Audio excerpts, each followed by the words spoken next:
તો હેલો મિત્રો, તો હું બનાવું છું કાંતારાનું સ્કેચ. બહુ દિવસ થઈ ગયા, વ્લોગ પણ નહીં બનાવ્યું. તો આજે મેં વિચાર્યું કે એક બનાવી દઉં. રિષભ શેટ્ટીનો સ્કેચ બનાવું છું.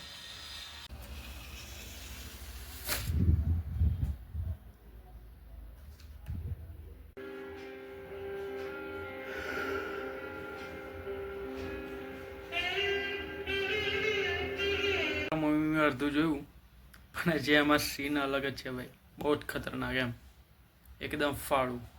અને એમાં જે પેલું મ્યુઝિક આવે છે, ટેં ટેં ટેં ટેં ટેં ટેં, હો ભાઈ એકદમ અલગ જ છે.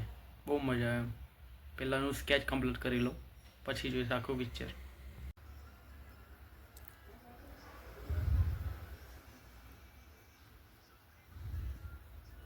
ફાઇનલી મિત્રો, આપણો સ્કેચ કમ્પ્લીટ છે કાંતારાનો. જોઈ શકો છો તમે ફાઇનલ રિઝલ્ટ કેવો બન્યો છે. કોમેન્ટમાં જરૂર કહેજો તમને ગમ્યું કે નહીં. ટેં ટેં ટેં ટેં ટેં ટેં. હવે હું પિક્ચર જોઈશ ભાઈ. બહુ ખતરનાક પિક્ચર છે કાંતારા. તમે પણ જોજો, અને જોયું હોય તો કહેજો કેવું છે.